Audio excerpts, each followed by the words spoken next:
Student, आज हम पढ़ रहे हैं क्लास 12 के व्यावसायिक अध्ययन में चैप्टर नंबर 14 नियंत्रण कंट्रोलिंग।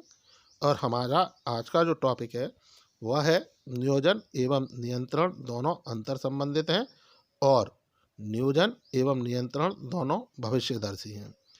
तो आज हम इन दोनों टॉपिकों पर चर्चा करेंगे और ये दोनों टॉपिक बोर्ड परीक्षा में पूछे जाने वाले बहुत ही इम्पॉर्टेंट यानी मोस्ट इम्पोर्टेंट टॉपिक है। ये जो टॉपिक हैं आपसे वेरी शॉर्ट या शॉर्ट टाइप क्वेश्चन में पूछे जा सकते हैं। तो इस वीडियो को आप ध्यान से पूरा देखें, पूरा ध्यान से सुनें ताकि आपको ये टॉपिक समझ में आ सके और साथ ही फिर इन्हें आप याद भी करें। तो हम स्टार्ट करते हैं। पहले नियोजन एवं नियंत्रण दोनों अंतर संबंधित होते हैं। यह दोनों क्रियाएं एक दूसरे से जुड़ी होती हैं। नियोजन के बिना नियंत्रण क्रियाओं का कोई आधार नहीं होगा क्योंकि इसमें वास्तविक प्रगति की तुलना नियोजित प्रगति से की जाती है। यदि नियंत्रण प्रभावपूर्ण नहीं है तो नियोजित क्रियाओं को उचित रूप से कार्यान्वित करना संभव नहीं होगा।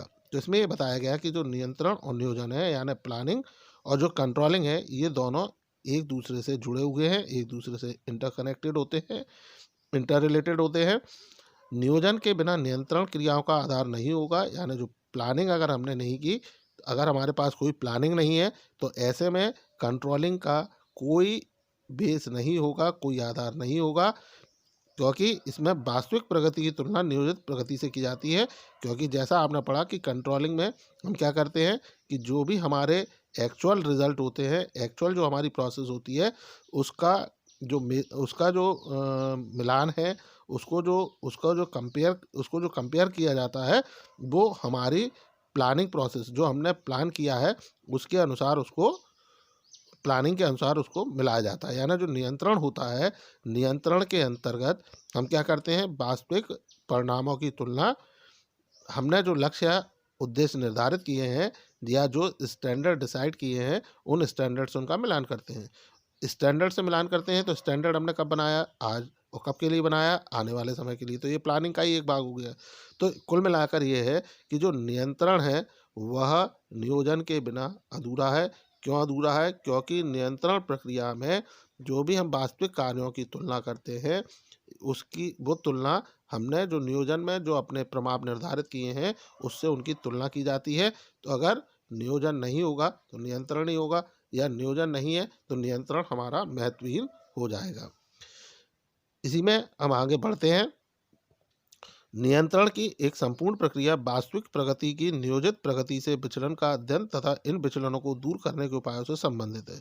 तो नियोजन की जो प्रक्रिया होती है, नियोजन की जो प्रोसेस है उसमें हम क्या करते हैं, सबसे पहले अपने लक्ष्य निर्धारित करते हैं यानी हमारे जो प्रमाप है वो निर्धारित किए जाते हैं। उसके बाद वास्तविक प्रगति से और जो नियोजित प्रगति है यानी वास्तविकता में क्या प्रोग्रेस हो रही है और हमने प्लानिंग में के अकॉर्डिंग हमारी क्या प्रोग्रेस होनी चाहिए थी, उनके जो डेविएशन है उनका पता करते हैं और डेविएशन पता करने के बाद उनको दूर करने हेतु उपायों को तैयार करते हैं। उनके जो करेक्टिव स्टेप हैं उनको हम फॉलो करते हैं। तो ऐसे में हम कह सकते हैं कि नियंत्रण में जो कमियां हैं, त्रुटियां हैं या कमजोरियां हैं बताई जाती हैं। यानी प्लानिंग में जो कमी है, जो कंट्रोलिंग में हमारी जो कमी रह गई, जो एरर्स रह गए या जो हमारी मिस्टेक हो गई या जो सिकनेस है, वीकनेस है, उनको इसमें बताया जाता है और उन्हीं के आधार पर हम भविष्य के लिए योजनाएं तैयार करते हैं, आने वाले समय के लिए हम योजनाएं करते हैं।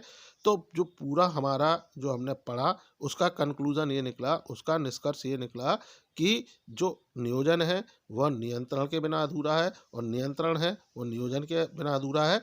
अतः नियोजन और नियंत्रण एक दूसरे से कोरिलेटेड है, इंटर रिलेटेड है, अंतर संबंधित हैं। तो स्टूडेंट, ये आपको समझ में आ गया होगा टॉपिक कि नियोजन एवं नियंत्रण दोनों अंतर संबंधित हैं। अब हम बात करते हैं इसी क्रम में जो दूसरा हमारा टॉपिक है, नियोजन एवं नियंत्रण दोनों भविष्यदर्शी हैं। तो इसको स्टार्ट करते हैं। नियंत्रण में प्रबंधक कार्य पूरा हो जाने के उपरांत यह देखता है कि कार्य प्रमापों के अनुसार हुआ है या नहीं।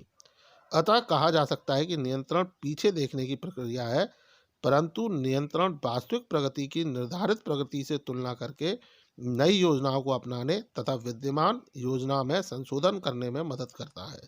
तो इसमें ये बताया गया कि जो नियंत्रण है, कंट्रोलिंग प्रोसेस होती है, उसमें जो मैनेजर्स होते हैं, वो जब हमारा काम फिनिश हो जाता है, कार्य पूरा हो जाता है, बाद उसके बाद ये देखता है कि जो भी हमारे कार्य हुए, वो क्या हमने जो स्टैंडर्ड डिसाइड किए थे, हमने जो प्रमाण निर्धारित किए थे, उनके अकॉर्डिंग वो काम हुआ है या नहीं हुआ है।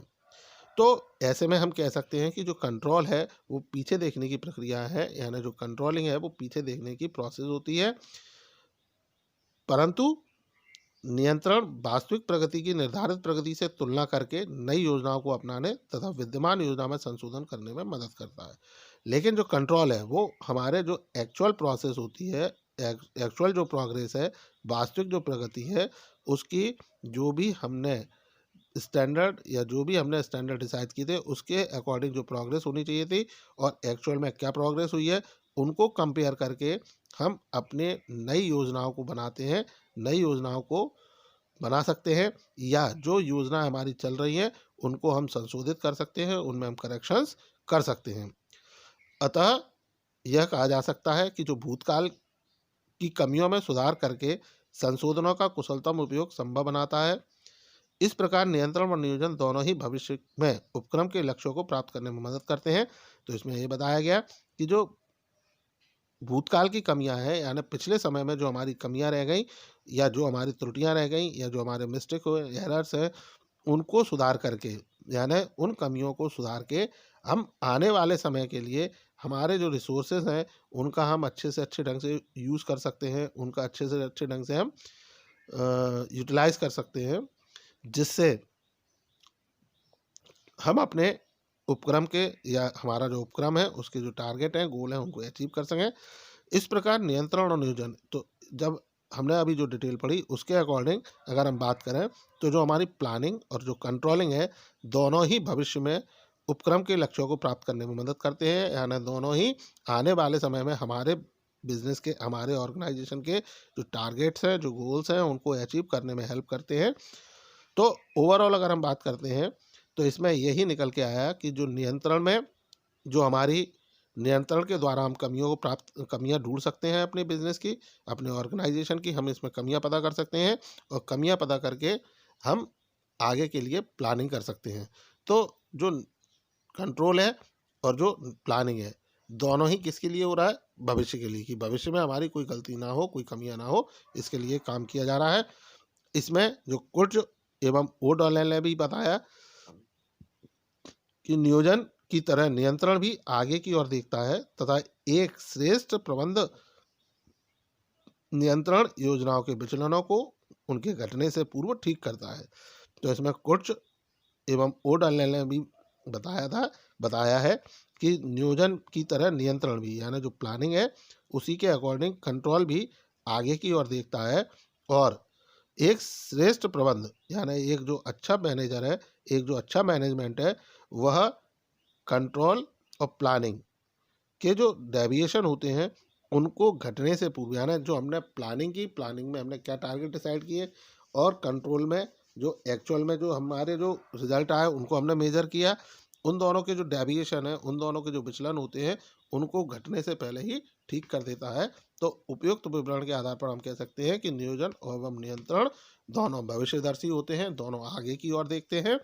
सो स्टूडेंट, आपको ये दोनों टॉपिक, नियोजन एवं नियंत्रण, दोनों अंतर संबंधित है, नियोजन एवं नियंत्रण दोनों भविष्यदर्शी हैं, समझ में आए होंगे।